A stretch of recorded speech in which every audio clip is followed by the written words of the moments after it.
It's time to talk about the path ahead. The road to the postseason, the trade deadline, and we'll get the Rising Star stuff in at the end. That rhymed. I didn't mean that to rhyme. It did. Maybe it didn't. I don't know. Can words rhyme with themselves? I don't know. It's time to lay out the roadmap. It's time for Locked On Magic. You are Locked On Magic, your daily Orlando Magic podcast. Part of the Locked On Podcast Network. Your team every day.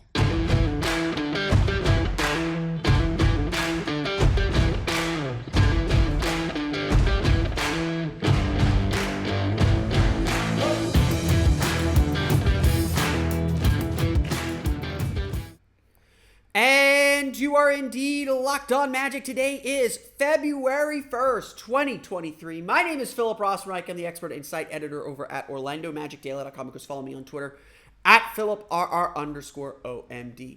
On today's episode of Locked On Magic, we're going to lay out the roadmap for the rest of the year. The Orlando Magic, sitting at 20-31, have the same record they had in 2019 when they made their amazing run to the playoffs, their 22-9 push to get the 7th seed in the 2019 playoffs.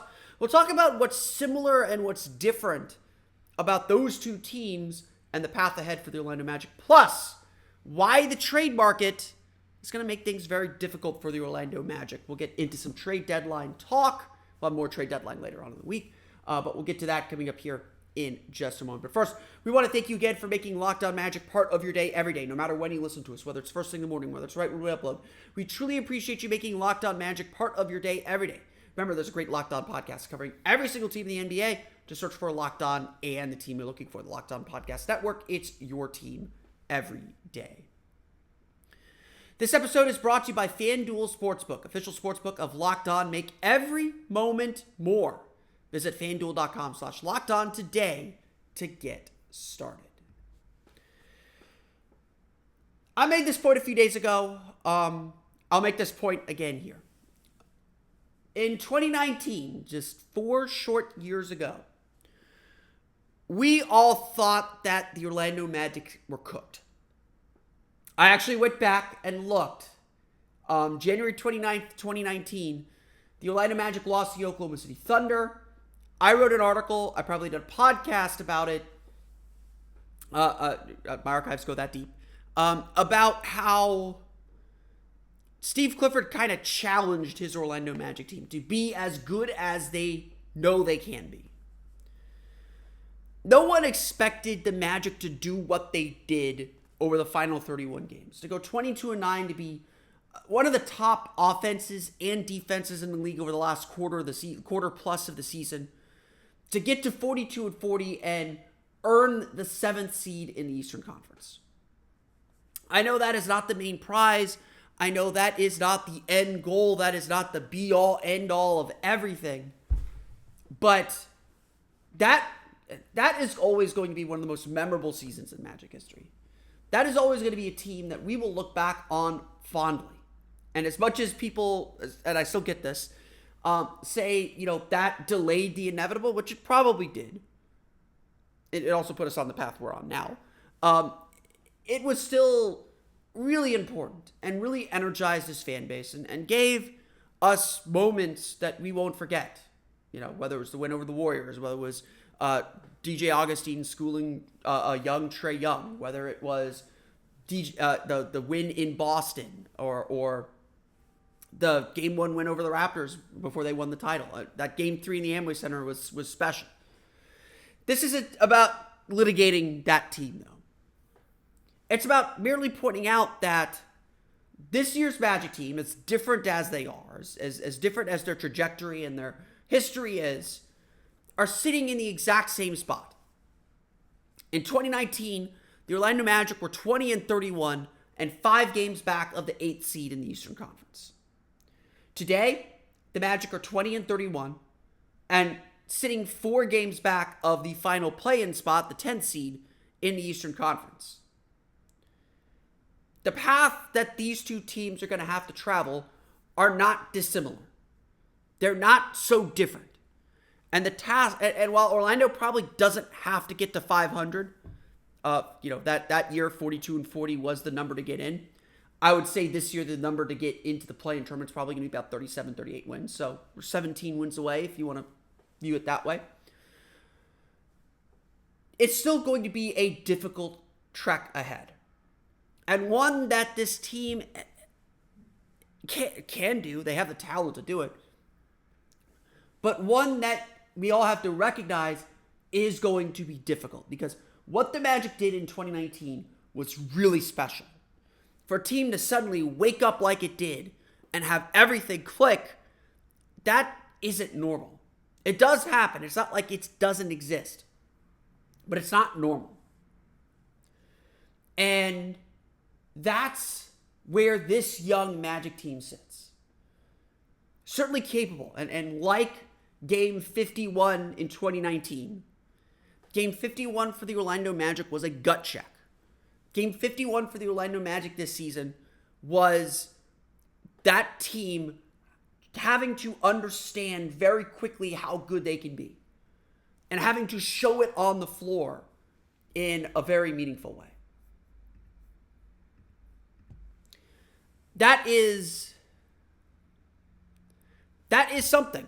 Like, again, that game on Monday was really consequential. And obviously, it's only as important as tonight's game against Philadelphia. If Orlando can't show the same effort, I don't know if they have to win tonight, but if the Magic can't show the same effort, intensity, focus that they showed in the second half of Monday's game, if that doesn't carry over, then Monday's game loses its significance and importance. So just momentum is the next day's picture. But there are key differences that are worth noting. In 2019, the Orlando Magic had already established themselves as a solid defensive team. Despite their record, despite where they were, the Magic were 16th in the league in defensive rating. This year's Magic team is, I believe, 25th in offensive rating and 23rd or 24th in defensive rating. If anything, these postseason hopes the Magic have are both a product of the play-in tournament and the opportunity that it creates, but also a sign that the Magic might be outperforming their record just a little bit. Now, obviously, things change if you chop off those first 25 games. You look at the team since Markelle Fultz and Cole Anthony came back, since after the losing streak ended. There are signs the Magic are improving, and some of it is their defense, but a lot of it is their offense has gotten a lot better. Their defense, since the losing streak ended, since December 7th, is still like in the teens, low teens. Meanwhile, their offense has gotten a lot better, especially in January. This is to say that one of the reasons the 2019 team was able to be successful was a lot of things were already quietly clicking. And that was a veteran group that understood how to play and how to manage the season in a way that this young group doesn't. And so, if we're allowed to be skeptical that this team can make that same run, this version of the Magic, the 2023 version of the Magic, there just aren't signs in the numbers to tell you that everything's clicked. I mean, the word of the second half of the season, the theme for the second half of the season for this Magic team, for the 2023 Magic, is consistency. And we can't say that the Magic are super consistent right now. We're asking every game to have carryover, to see the same defensive energy. We don't know what Magic team we're going to get, and part of that's just being young. Learning consistency is a young thing. And so this team's super duper young. But they're going to need consistency to make this kind of a run. A consistency that the 2019 Magic were showing. Maybe they hadn't put all the pieces together, but they showed that they could play. We knew that team was different. And while certainly there was concern on January 29th, 2019, that team was about to get broken up by the trade deadline, even with Nikola Vucevic set to become an all-star for the first time, the Magic ultimately stuck with it and were rewarded for that faith in their group. Who knows if that will happen this time around? And we'll get to some deadline talk here in a minute. I'm not here to tell you that the Magic cannot make the play-in tournament, that it is not impossible for them to do it. I believe this team is postseason capable. They're 15-11 in their last 26 games. They are more than capable of making a postseason run. They are more than capable, more than talented, more than skilled enough to do it. The question is whether the hole is too deep and whether this team can have the consistency to do it every single night.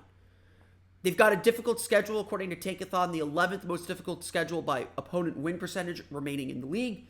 At this point, that is a little bit significant. Obviously, you're about to chop off 2 games against Sixers. You got chopped off one Monday, you chop off one here. That schedule's going to get a lot easier, but this road trip is a big one for Orlando to settle themselves in and see if they'll make a push, getting a win, splitting this road trip, going 2-2 on this road trip. They play Charlotte on the last day of the road trip, so that already feels kind of nice. No offense to Charlotte, who's playing very, very well right now, by the way. Splitting this road trip would be a huge step forward for this group and would help this team kind of keep the ship level, which they've done a very good job of. This road-heavy stretch to the All-Star break is a big test for this young team, and if they could, again, weather this storm, stay in the race, maybe try and pick up a game, they'll be in really good shape. But they also have a March West Coast trip for the NCAA tournament that's going to be very tough too. That's not something that the 2019 team had to deal with. 2019 team had a lot of home games, including a 5-game homestand right before the end of the season, where they swept through it and built insane momentum heading into the last stretch of the year. This Magic team can certainly do it, but it's going to be a very tall task. It's going to take this team locking in and showing a consistency that they haven't shown before. It's not impossible, but this group has work to do to get to that level. Of course, hanging in the background of all of this is next Thursday's trade deadline. We're going to talk a little bit about what the market's looking like and where the Magic stand in it. We'll get to that coming up here in just a moment. But first, a quick word from our pals at FanDuel. Let me get the overlay on. Ooh. This year, the only app you need at your Super Bowl party is FanDuel, America's #1 sportsbook. We're really excited about our new sports betting partner for Locked On because they're the #1 sportsbook in America, FanDuel. And if you're new to FanDuel, that's even better. They have so many great features that make betting on sports fun and easy. Download FanDuel now so you could bet Super Bowl 57 with a no-sweat first bet. You'll get up to $3,000 back in bonus bets if your first bet doesn't win. FanDuel lets you bet on everything from the money line to point spreads to who will score a touchdown. You can also get Rookie of the Year odds. Those are always fun. I don't know if the Rising Stars MVP odds are up yet. FanDuel's currently not available in Florida, so I can't check everything as often as I'd like. But I am sure Paolo Banchero will be the favorite for that too. The FanDuel Sportsbook app is safe, secure, and super easy to use. Best of all, you can get paid your winnings instantly. So join FanDuel today at FanDuel.com/LockedOn to claim your no-sweat first bet on Super Bowl 57. That's FanDuel.com/LockedOn. Make every moment more with FanDuel, official sportsbook partner of the NFL. I've been avoiding it. I've talked a little bit here and there. We will talk more trade deadline on Friday's episode of Locked On Magic. That is the plan. I'm actually recording that podcast today. So we will get into plenty of trade deadline talk. But honestly, it's looming over this team. I am not expecting the Magic to be super active at the deadline, to be perfectly honest. I am not expecting the Magic to go crazy. I know there's fans who are pushing to go after Fred VanVleet, to go after OG Anunoby, to really make a big splashy trade. And honestly, even though I think the Magic do have some assets to get the job done, especially some draft capital, I just don't see that as the right move, especially since if the Magic really want Fred VanVleet, they probably have the money or can get to the money to sign him in the offseason. I'm not saying that's the right decision, but they could do that. They could do the same with Gary Trent Jr. Again, the only benefit they would get is bird rights. And really, it's this part. This is the difficult part for the trade deadline for the Magic. The trade deadline is about buyers and sellers. It is not mutual agreements. It is not trades that help each other out. This trade deadline is about two things. The trade deadline every year is about two things. one of two things: setting up the rest of your season or setting up your summer. And the teams setting up their summer are the ones that are selling players to get themselves in the position they want for the offseason. The teams that are buyers are the ones trying to set up the rest of their season. And so what I've constantly argued, or what I believe about the Magic, is that they are neither. They are not a buyer. They are not a seller. Their summer's already set up. They've got tons of cap room. They got all their draft capital. They got a bunch of young players they want to see develop. They don't need to sell anybody off. The only piece of urgency when it comes to selling for the Orlando Magic is Terrence Ross becomes a free agent. Mo Bamba's got a semi-expiring deal. He's got a team option for next season.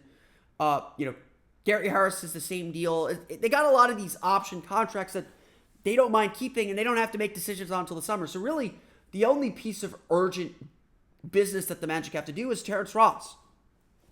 And honestly, not the end of the world if he stays with the team for the rest of the year. He's been a good veteran. He's not been too upset that he hasn't been playing of late. Or even, honestly, as much as it would suck not to get anything for him, buying him out isn't the worst thing either, because then Caleb Houston gets more playing time. Then you can maybe upgrade Kevon Harris to a regular contract. There are benefits to sitting tight and waiting. And again, you're not losing a whole lot, honestly. Like, I know that Jeff Weltman gets criticized for not using second-round picks. I'm pretty indifferent to second-round picks on this team. They're just assets. And unless it's coming from a team that's likely going to be bad, they're not that valuable. A second-round pick is more valuable in theory than it actually is. I hate to say that. But the Magic aren't quite buyers either. Because as fun as it is to talk about the postseason, as fun as it is to talk about this team taking that next step, they don't have to take that next year or this year. I say this all the time. I've talked about this all the time when we talk about rotations, about coaching decisions, about a lot of things. This season is not about this season. Yes, it's great that the Magic already have 20 wins. Yes, it's great that the Magic are playing so well. Yes, it's great that the team is at the postseason chase. That's all a sign that they're doing the right things. But it doesn't matter that much to what this team ultimately wants to be. Now, obviously, if the right deal comes along, if the right opportunity comes along, you take it. I love what the Atlanta Hawks did when they got Clint Capella. That set themselves up for the rest of for the next 2-3 years. And if the Magic find a deal like that they really like, go for it. Be creative. But the market is going to treat the Magic like sellers. And this is why I think there's just not a lot of room to make a deal. Is the Magic want to be buyers. The only guy they're trying to sell potentially is Terrence Ross. But otherwise, they've got a roster to think about. They've got a team to think about. They're not throwing the towel in on the season. And they know that they're about to burst. This year's going to be fun, low pressure, all good. Next year's going to be a playoff year. And the Magic have to set themselves up to be a playoff team next year. I'll say that out loud today. The Magic should be focused on making the playoffs next year. No more low pressure, no more no pressure. This team is ready. They are talented. The Magic need to be a playoff team next year. They need to take that leap. We need to see that progress because rookie contract times are running out. Franz will be in his third year. He'll have 1 year left on his rookie contract. He'll be extension eligible. Paolo Banchero after next season will be 2 years into his career, 2 years into his rookie contract. You got to start making that sizable step forward. And so in that sense, the Magic should be buyers. The Magic should be thinking, how can we make our team better quicker? And like I said, I think better deals, I think more mutually beneficial deals are made in the offseason. I don't think they're made at the trade deadline. I don't think the Magic will get the kind of deals that they want here. I'm sure some of the negotiations they're probably having today will carry over into the summer.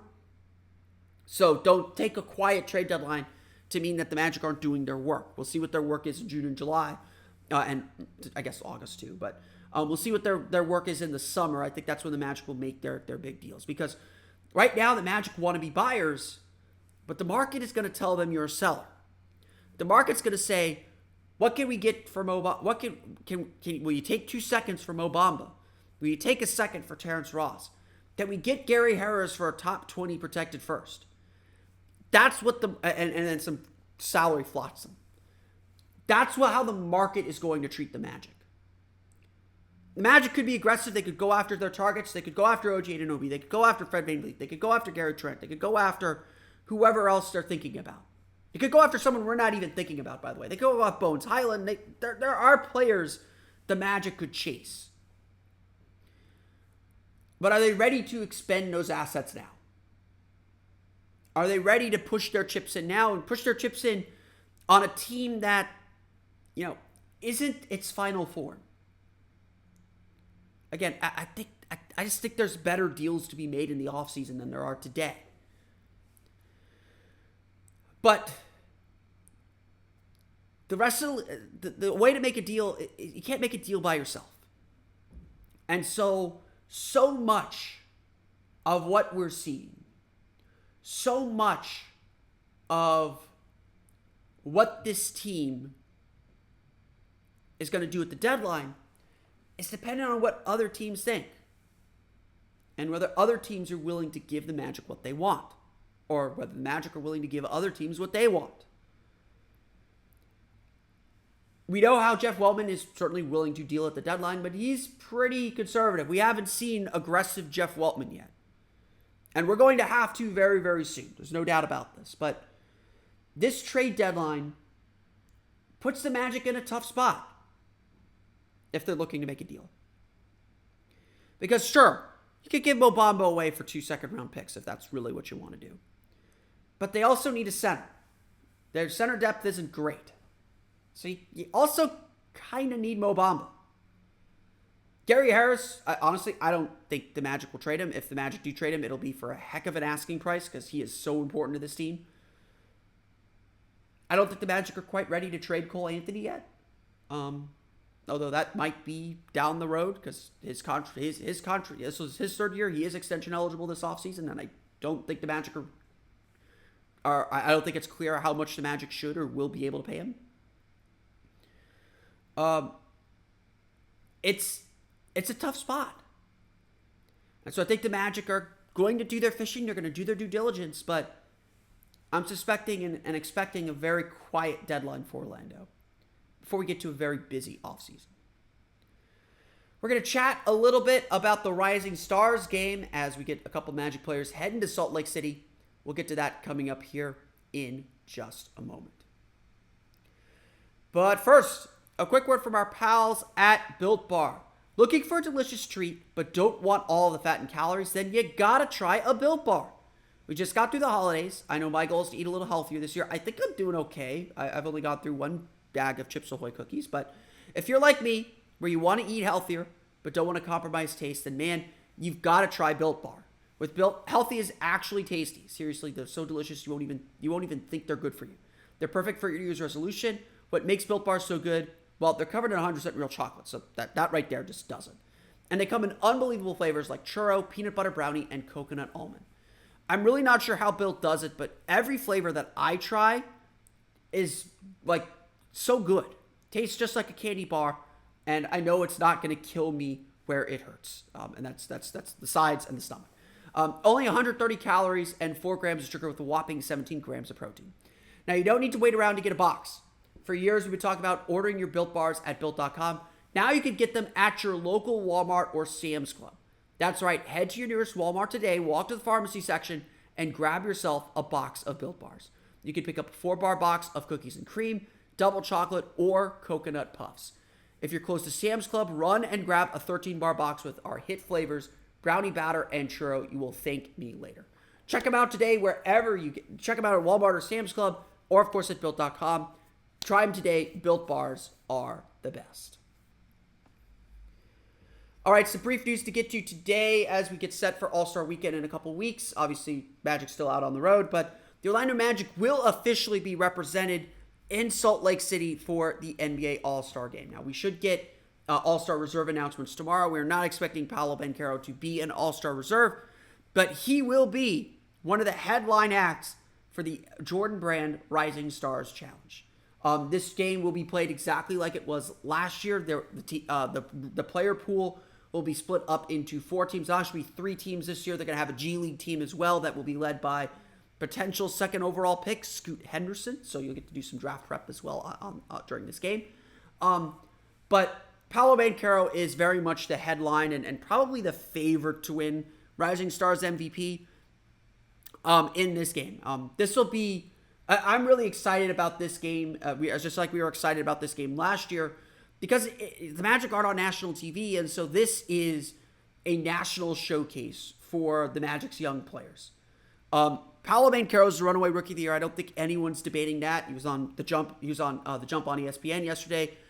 Everyone knows how good he is, but very few people have seen him.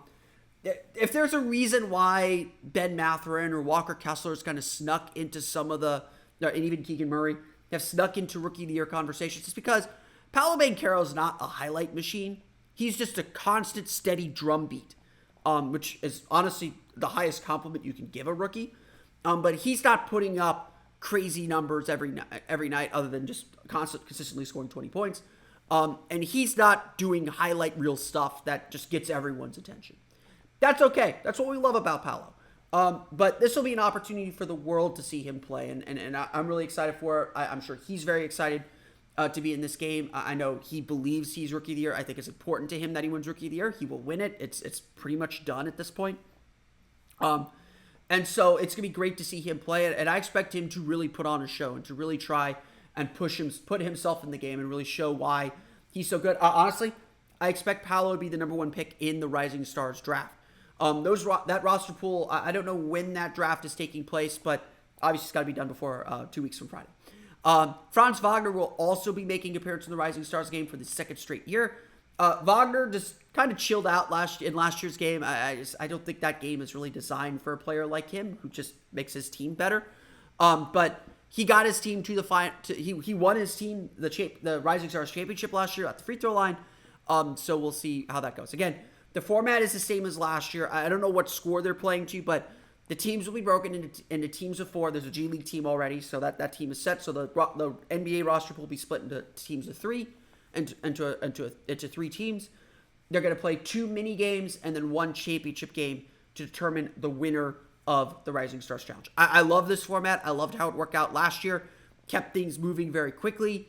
Got everyone very competitive very quickly. So we didn't get kind of the laziness that we typically see from the Rising Stars game.